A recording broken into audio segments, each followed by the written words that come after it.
The live-action Little Mermaid is not doing well. It's not doing well at all. It doesn't matter how many times they try to spin it. It doesn't matter how many times they try to manipulate it. It's not doing well, and it's more than likely going to lose money.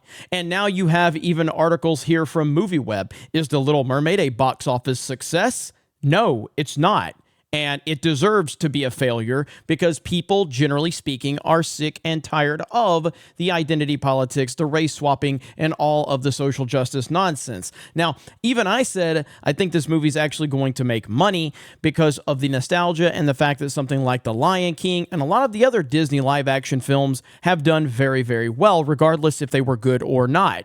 But the backlash against this movie is like something we had never seen. The downvotes into the 3 million range, and people were widely rejecting this. Now, does that mean that it is an all-time disaster? No, it's not an all-time disaster. In fact, domestically, it's done pretty well, all things considered. But where it's really falling behind is the international box office, and that's something that Disney has relied upon over the years. And the fact that international audiences are widely rejecting this identity politics film spells disaster for Disney in the future if they continue to go down this road. Swimming Upstream Overseas, released in North America on the May 26, 2023.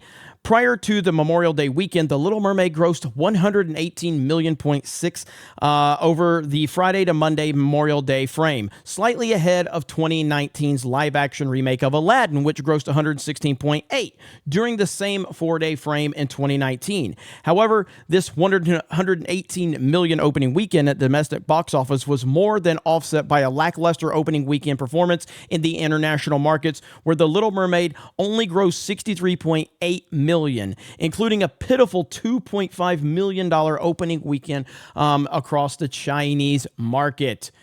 As the previous live-action Disney remake films have made more money at the international box office than domestically, and by a wide margin, The Little Mermaid is in a very bad position to simply reach a break-even point financially, much less earn a sizable profit. With $250 million production cost and a reported $140 million marketing cost, The Little Mermaid, under the most generous projections, needs to gross approximately $560 million at the worldwide box office, according to Hollywood insiders, to reach its break-even threshold.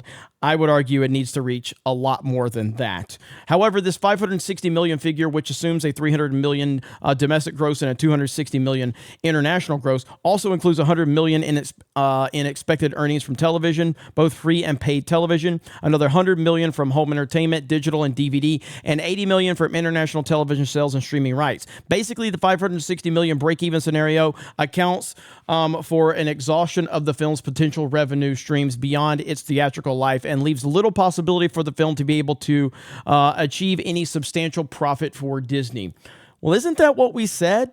Didn't we tell you this is going to happen? Now, the fact that it's doing better over here in the States than it is internationally, but I thought everybody here was the racist ones. Now I guess everybody around the world. It's everybody around the world that's racist now. That's the whole narrative I guess we have to push now. I can't keep up with the social justice Olympics. I can't do it. Lagging behind the other Disney live-action remakes. With its weak international box office performance, The Little Mermaid has already fallen behind the box office pace and performance of Disney's previous live-action remake films, not including the pandemic-addled 2020 live-action remake of Mulan. For example, the 2019 live-action remake of Aladdin grossed $356 million at the domestic and a whopping $695 at the international box office, for a worldwide box office gross of over $1 billion.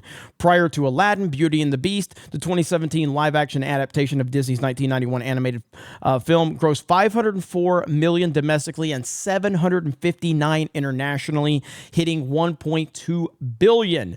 Obviously, we know that The Lion King did well. The Lion King, which was an awful film, but it did really well here domestically, but it did over $1 billion internationally to move it all the way up to $1.6 billion.